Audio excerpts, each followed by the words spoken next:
limits and social norms are necessary and good to enable real creative work. And it's a big mistake in our culture and in cultures that see that the main goal is freedom from norms and structures and institutions, and that's what's going to create great creativity. It's wrong. So let me explain what I mean by that. And I'm going to use Oscar Wilde and a play called A Woman of No Importance. It's maybe his least famous play. It's kind of a weird play, but it's really good. You should read it and watch. There's not really film versions of it, but there's some stuff on YouTube that I could recommend. So yeah, limits and social norms don't, I mean, obviously they can be negative and they can be like oppressive, but mainly they enable creativity for the modern artist. First point. Second point that Wilde is making is that we need to avoid, or we should avoid, straightforward earnestness, but we should express ourselves rather in stylized, artificial masks, not the true self. And that's how you express yourself more fully. Third point is that it's the Nietzschean point that sympathizing with the suffering, while that's okay, is less important than sympathizing with the powerful and the beautiful and the creative and joyful. And a corollary of that is that my momentary moods, are crucial to knowing me and myself, or you and yourself. That my passions are crucial. This is a kind of a Freudian point. So first point, limitations. Restrictive social norms are a necessary tool and context for me to create and for an artist to create. So in this play, A Woman of No Importance, there are these women of fashion and men of fashion who are kind of the Kim Kardashians of their age, or women who are presenting a public image and artistically, a work of art of themselves. They're themselves as a work of art. And they are helping shape culture that way. And so, and this is very much Wildean point, and I see this as an anti-Marxist point. This is like the opposite of Marxism, where the market and the commercial world is the place par excellence for creative work and even for expressive work. And so, and that's what Wilde himself did in his own life, and he made these plays which were like the biggest hits, or among the most commercially successful hits of his age before his untimely demise. And so this character, this woman of fashion in this play, is named Mrs. Allonby, and there's no explanation like who's Mr. Allonby, but anyway, she's kind of this mysterious woman, beautiful, very wealthy, apparently hanging out with these ladies and duchesses and people of society. And she says to Lady Stutfield, who she's visiting, talking about, seeing all this beautiful nature out here in the country, in this country estate, it's okay, but I'm better in the artificial city, the urban place. That's where I really thrive, she says.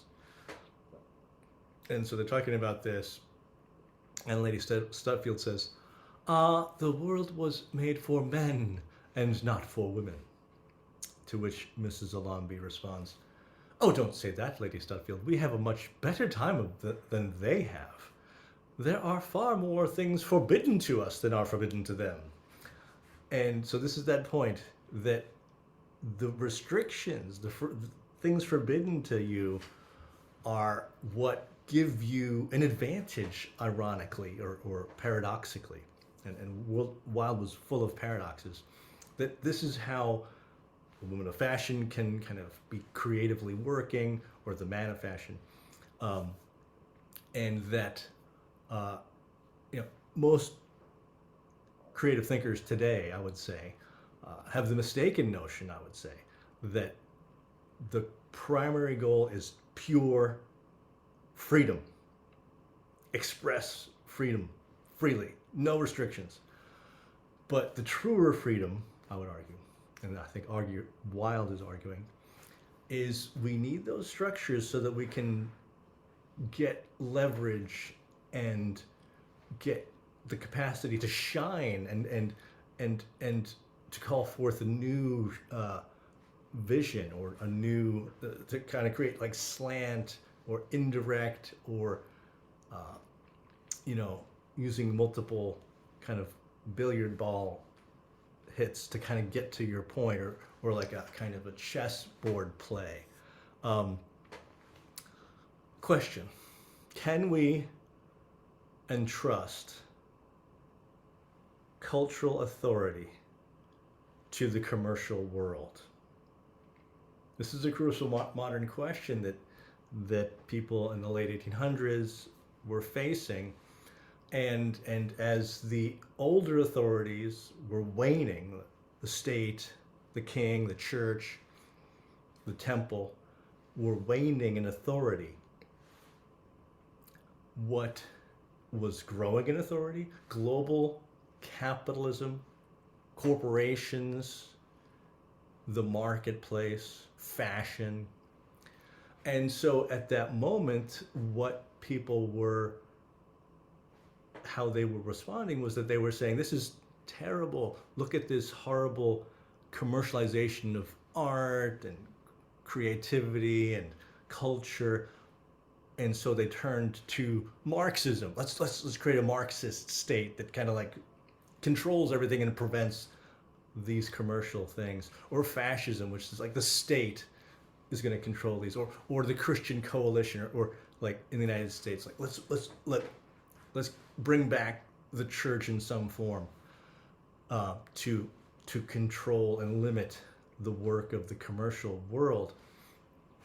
And in a way, we could say Marxism largely had its day, and at least in its most numerically dominant forms, like in the Soviet Union, it failed, and fascism failed, and global capitalism kind of won.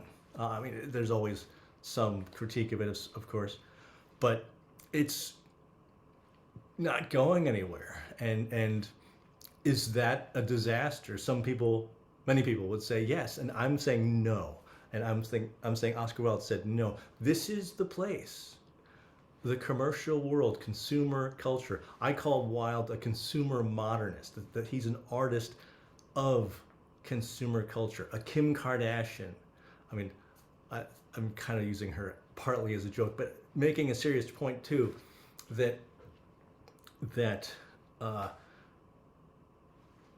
public image working in the entertainment industry. It's an industry with billions and billions of dollars. Amazon, Netflix, that is where art is going to develop. Fashion, The Gap, Abercrombie and Fitch. I mean, I don't know much about fashion, like in terms of like specific fashion companies, but that, like fashion design and philosophy, these things, that's where the cultural work is being done by Wilde, and I think by the more important thinkers today.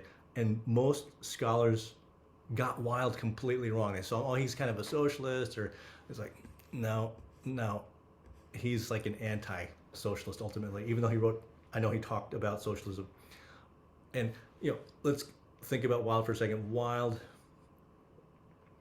said art for art's sake, building on the French symbolists and Charles Baudelaire, and Charles Baudelaire creates art out of Well, first of all, it's not for any moral purpose. It's not for like the purpose of edification. It's just art for art's sake. Like it's just to create art. And art has its own rules. It doesn't have to follow like state rules or church rules or moral rules. It's about art. And okay, I think Charles Baudelaire takes it a little too far, or like in a way it doesn't totally work. But I'm generally agreeing with him, and I think Wilde was generally agreeing with him. And so, what does Baudelaire do with art? He can write a poem about a flower. Okay, typical. Roses are red, violets are blue. Like, okay, I can. Like a lot of poems are written about beautiful flowers, plants. So what does Baudelaire do in his l'art pour l'art, the art for art's sake movement? He writes the flowers of evil, fleur de mal, and a poem called Carcass. And instead of a poem, the content of the poem, he replaces it with a dead, rotting pig's carcass in the gutter to make a point that it doesn't matter what the content is. The artist can make anything into art. It's not about the content. And so here's some lines from his poem Carcass. And he says, in this kind of love poem mode, remember that object we saw, dear soul, in the sweetness of a summer morn, at a bend of the path, a loathsome carrion, on a bed with pebbles strewn. So the carrion is dead pig's body. And he continues, and the sky watched that superb carcass like a flower blossom out. The stench was so strong that on the grass you thought you would pass out. And so he makes what I would argue a successful poem of art out of a dead, rotting pig's carcass, because of his style and because of his capacity to create a kind of beauty, a kind of artistic interest. I mean, okay, a lot can be said about that. Let me leave it at that. So, given that context, Wilde goes into this commercial world, the world of fashion, the women of fashion. And so the woman of fashion is an artist as well. Women and men of fashion, creating out of the accoutrements, a tie, a bonnet, a tea dress, a cane, a fan. You know, Oscar Wilde writes this play, Lady Windermere's Fan, about a fan. Consumer items as the materials, the tools of art. And then Wilde takes it a step further. There's no moral purpose here, but the artist is an artist of himself. And Wilde takes on aesthetic styles of dress and his hair, and yet, right, people can be slaves of fashion in an improper way, in a way that's bad for art. But it can be done in a way that's good for art, where you're helping each person, or most people, to become artists of themselves.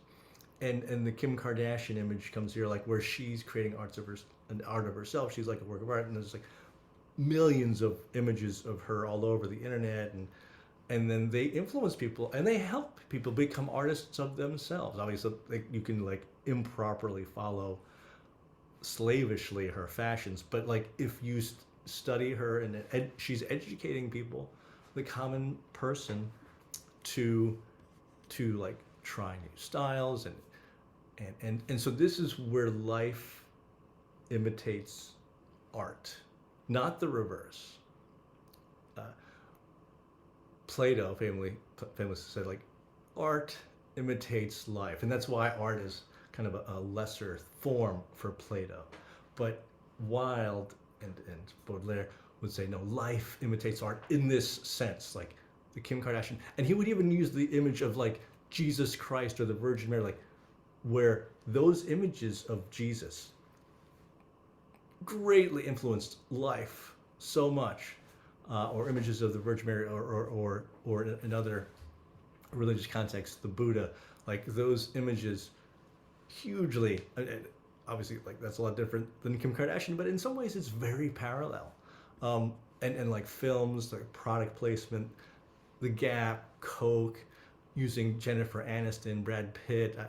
I'm sorry, I'm a little bit older than some of you. Like those are the actors and actresses I can think of who have been promoting, like through product placement, these products.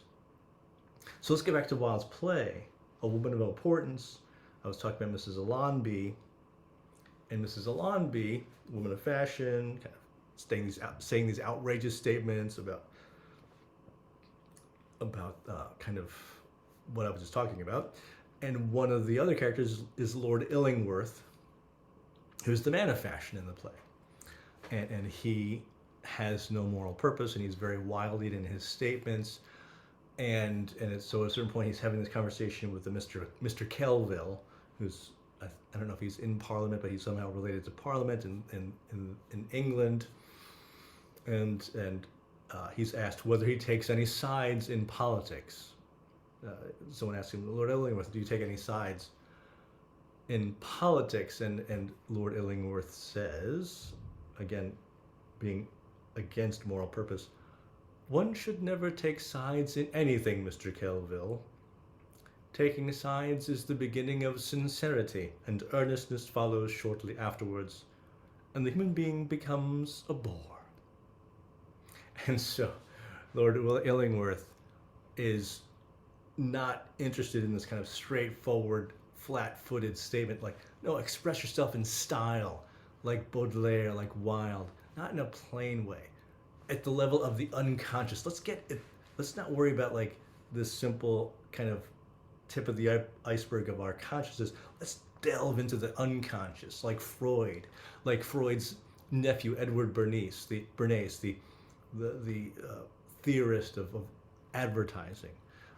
So appropriate that Freud and Bernays are related, that the study of psychology and the unconscious, the mythic patterns, the psychological structures under the human person's psyche were also studied by the advertising industry.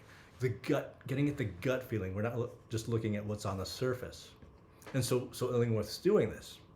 And he's this kind of philosopher, the psychologist of fashion in that sense. And so he's the one, again, who says what I was talking about earlier, where he says we shouldn't sympathize with the suffering poor. We should sympathize with joy and beauty and strength.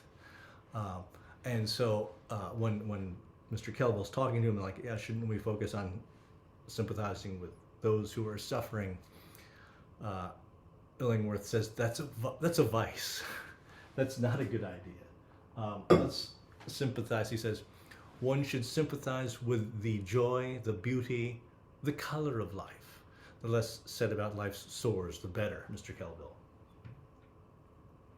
And this is very Nietzschean. This is the powerful artist idea against resentment. Nietzsche brilliantly critiques the culture of resentment, and so much of modern culture is built on resentment, on focusing on tearing down the strong and the elite and the aristocrats and blaming them because of your own frustrations, instead of having a positive vision of what's good, like a life-affirming vision, that what Nietzsche would call a life-affirming morality, not a slave morality, a parasitic morality. That's, instead of building a culture, it's like hanging off of another culture and trying to tear it down instead of building up a positive vision of culture. And so whether that's from the left or from the right, these moralists who are like saying, oh, look at those horrible people, let's critique their morality, let's be nice Puritans, whether we're on the right puritanically, like conservative Christians or Muslims, or on the left, who like a lot of Marxists are kind of Puritans, kind of tearing down the beautiful aristocratic lives of powerful people. And good. So what I want to say next is to just develop this idea that it's wrong to think, okay, I've got to attain freedom, I've got to delete social norms and structures and institutions that are limiting me, go for the pure free market of ideas, let 100 flowers bloom. And well, let's take a look at that in one context, and I'm going to critique it where, okay, there's a concept of the free market. And traditionally, like a lot of conservatives in the UK or America argue, let's just promote the free market everywhere. And let's go into Africa and tell these, hey, look, you'll make so much more money if you have a free market. And people in Central America or Mexico, and I was in Mexico some years ago, in northwest Mexico, which is a very agricultural place, a lot of farming. And in the news, it was always the news that there's the Americans undercutting us again on the price and putting us out of business. It's all good and fine for the United States to talk about a free market because they're the 800-pound gorilla in the room who can dominate the market. So free market is ignoring the realities of power that exist. And it's similar in this free market of social norms. Like, okay, let's just get rid of the social norms and like everyone's going to be free. But wait a minute, there's going to be this 800-pound gorillas around. Who are they? Big corporations with a lot of money. And so you're just throwing the gates open to capitalism. I was just defending capitalism a minute ago, but you know, this can be very unjust and damaging to art and to culture.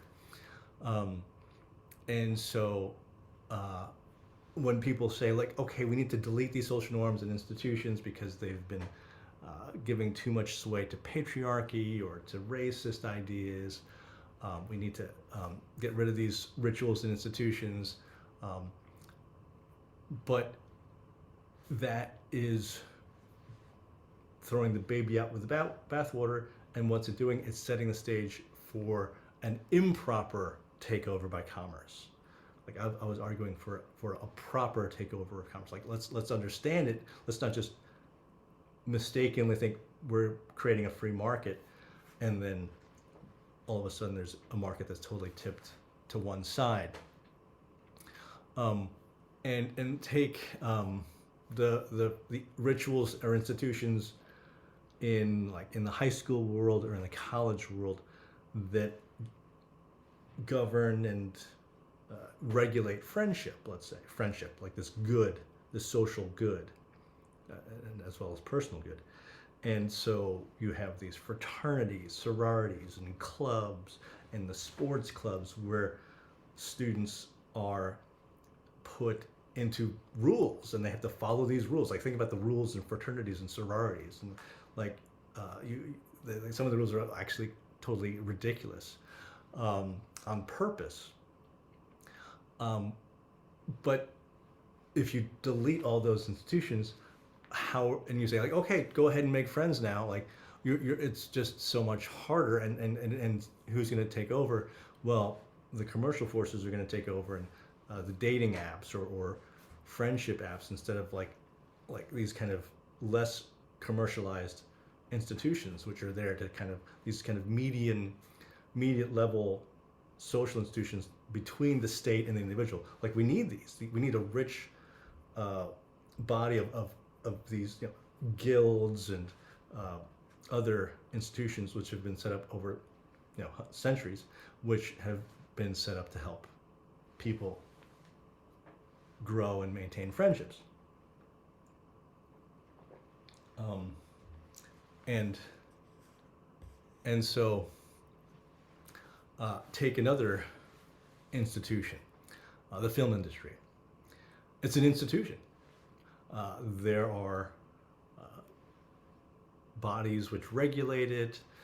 There are corporations which are competing, and they've been set up, and they have these relationships, and you have the different groups, and the artists, and the writers, and the people the talent scouts, the directors, producers, um, that's a bunch of limitations that have been set up, structures, institutions.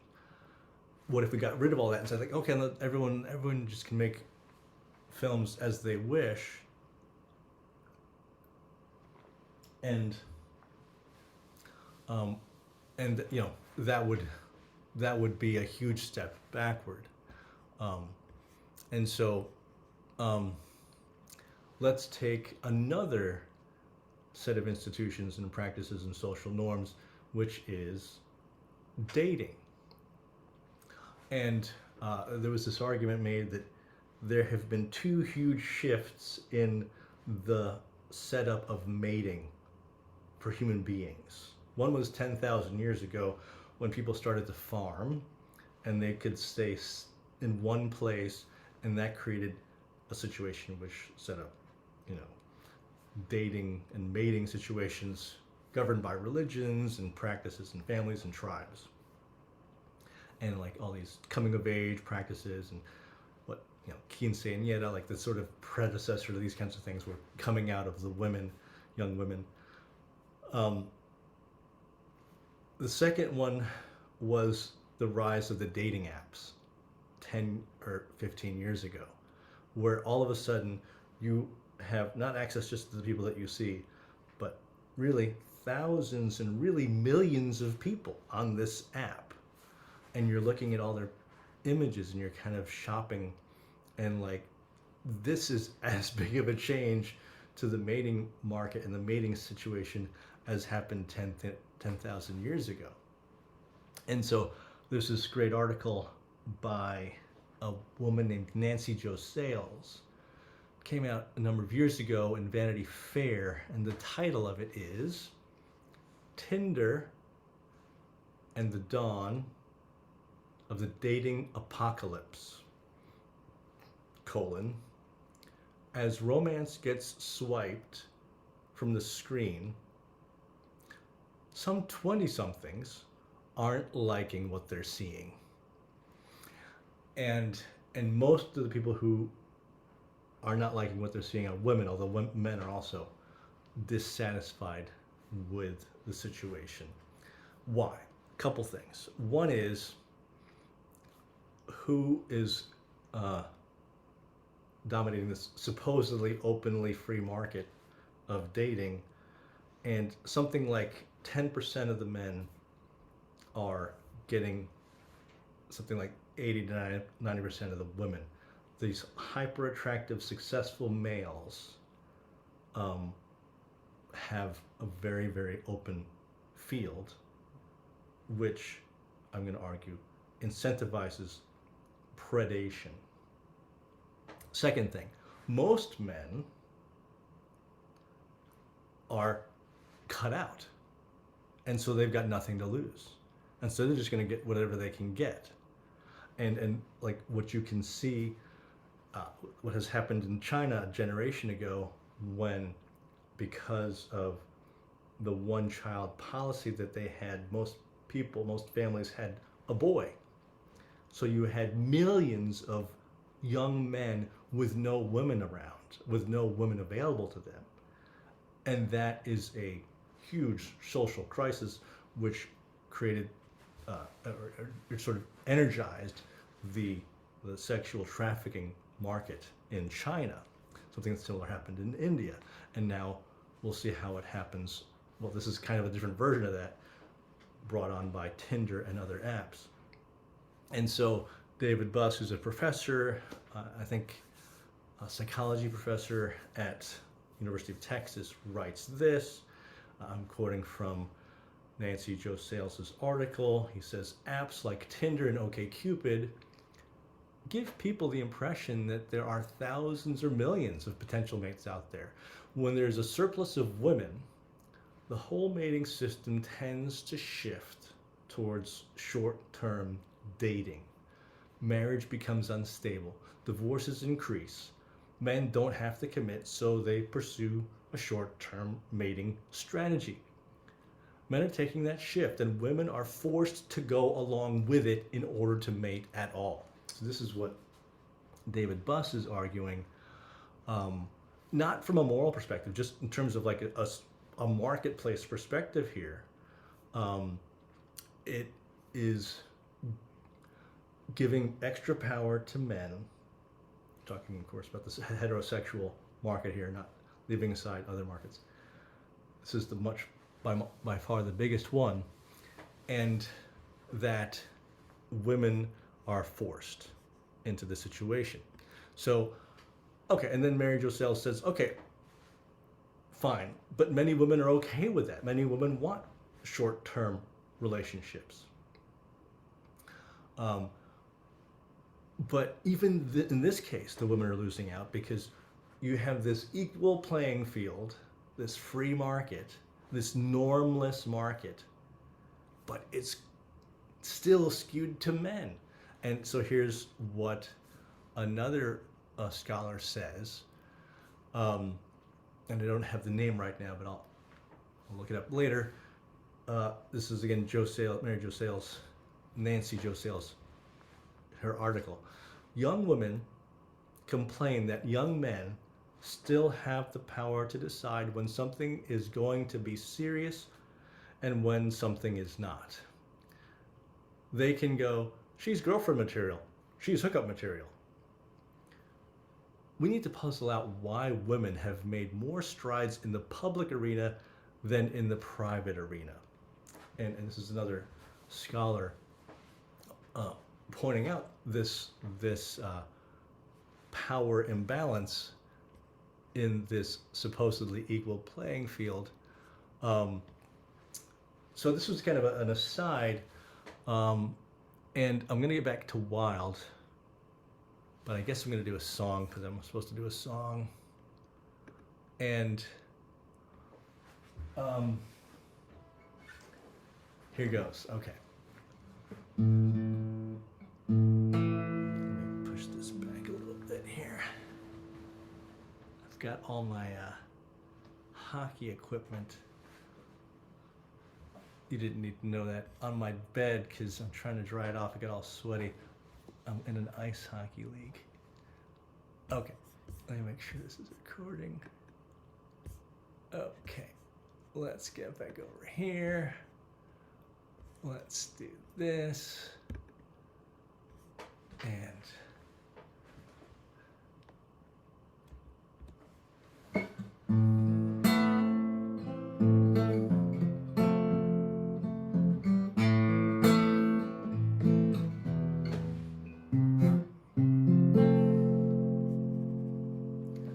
psychic spies from China try to steal your mind's elation. Little girls from Sweden dream of silver screen quotation. If you want this kind of dreams, it's Californication.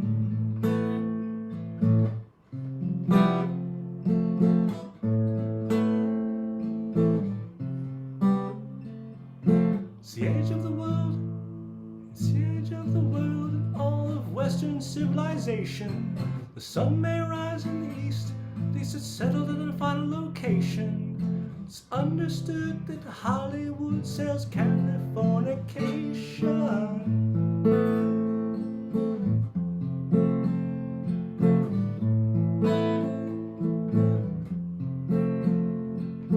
Pay your surgeon very well to break the spell of aging. Celebrity skin, is it this your chin, or is that war you're waging? Firstborn unicorn. Okay. Firstborn unicorn. Hardcore soft porn. Dreams of Californication. Dreams of Californication. Dreams of Californication. Dream of Californication.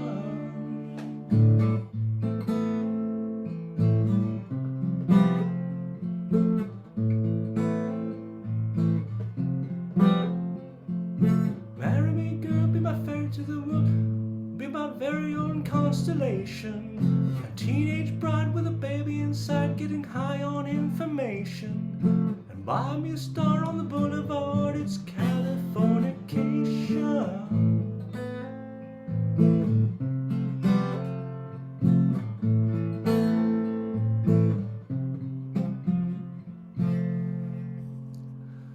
Space may be the final frontier, but it's made in a Hollywood basement. And Cobain, can you hear the spheres singing our songs off of station to station? And Alderon's not far away, it's Californication.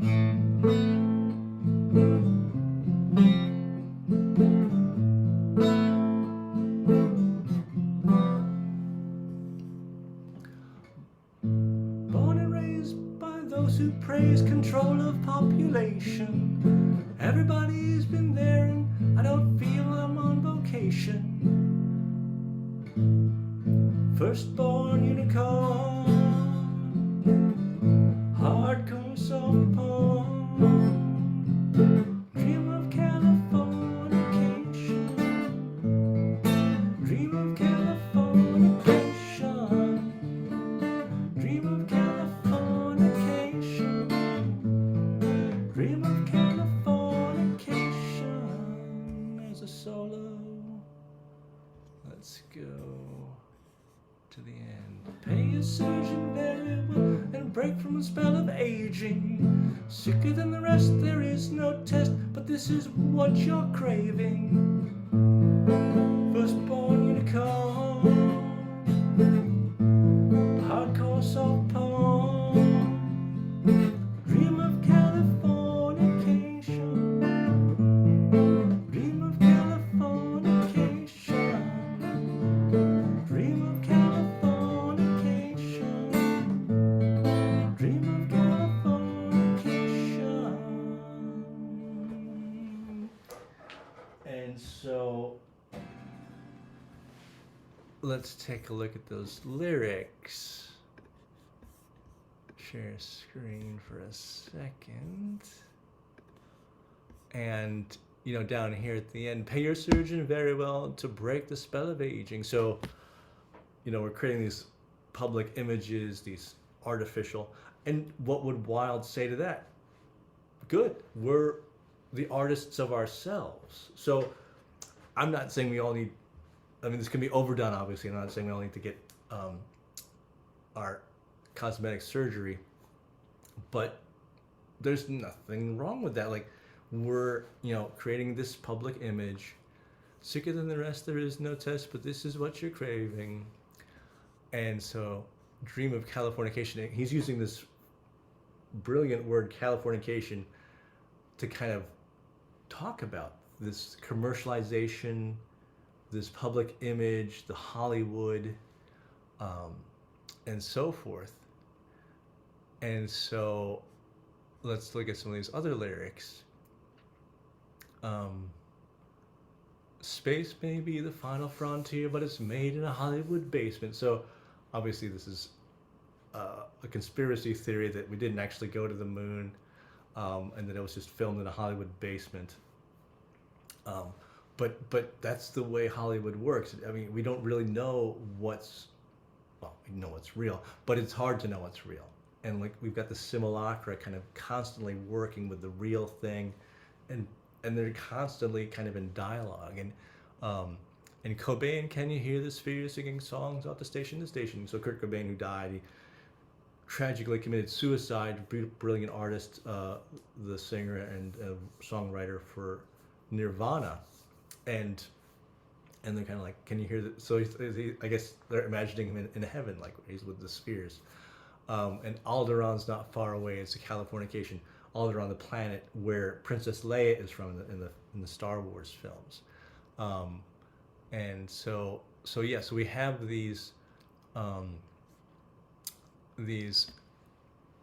Hollywoodization, commercialization, fake artificial images of ourselves. I mean, fake, I mean, fashion. You know, we kind of cultivate the hair and the skin and the look, and this is the reality. This is not a negative thing in and of itself, says people like Wilde and Mrs. Allonby and Lord Illingworth and me. And so Wild brilliantly, I would say, does maybe the first, is it the first phenomenology of mass consumer culture? Something that like all these great philosophers have kind of just ignored, or they didn't kind of get into it too much. To some extent, maybe Baudrillard, but not really as well as Wilde was doing it. Um, like, let's look at like what is our relation to, gosh, like in the modern mass commercial world, in this consumer culture, like our identities are going to be tied into like what do I buy, and fashion, and like my sports team and wearing the jersey, or even, well, there's patriotism as well, like like your World Cup jersey, like, but like, yeah, identity is going to be tied in with this commercial world. It's not separate from it. You can try to keep it out of that world, but it's just not. I mean, like the Soviet Union tried, it collapsed. Maybe like Iran, like they can sort of try in a religious form. Ultimately, I don't think it's going to work. And so we have in this modern world, it's multicultural, it's not monocultural, and so it's a mushing together. That's a technical word, mushing together, of different ideologies, stories, worldviews, the Christian story, the materialist story, the Nietzschean Übermensch story. All these are kind of merging in a film, in a series, in culture. Um, and there's no return to a kind of ancient or medieval monoculture where the king and the church and the mosque are kind of all unified. I know that it wasn't that simple back then, but I'm just keeping it simple for a moment. That in general, there was Islamic civilization, there was Roman civilization, there was Greek civilization, there was Hebrew civilization. Uh, that's just not the case anymore. We're multicultural. And so, nor is there even a pure Nietzschean civilization or a pure materialist culture. Like, even those, like, everything's a patchwork, a mushing together, a hybridized, not hybridized, it's multicultural. Um, Tolkien, let's take Tolkien for a second. I think we could say is a special case. I'm running out of time here, so I'll finish with this, where he takes, you know, a dead genre, the Beowulf story, the epic poem, the Aeneid, and resurrects it in a multicultural world, and it works, and it becomes maybe the most important work of the 20th century, I would argue, both in terms of its serious work and also its popularity. And so, uh, you know, the English had lost their myth, and he kind of creates a fake one, but it's real in a sense, and that's why it resonates with so many people. And so this is the modern world of mass consumer culture, various mushing together of subcultures, parallel polises, Václav Benda and Václav Havel in the Czech Republic, and when they were under communism, they're like, we need to create our little parallel polis, because the dominant polis of communism, we reject that, and we can't live by that, even though that's kind of there as the official one. They created this parallel polis, separate of freedom and of their own. Some of them were Christians, some of them were secular, but with a more freedom, democratically based idea. And so we're in a similar situation where there really isn't even one dominant polis. There's multiple polises kind of coexisting, and sometimes competing, and sometimes in conflict, like the cultural wars. But I am of the opinion that they're going to be able to coexist, and so And I think Tolkien is a good touchstone for us to kind of point to, like, how are we going to keep culture going in this multipolar, multicultural present? And so that's what I've got, and I'm going to end right there.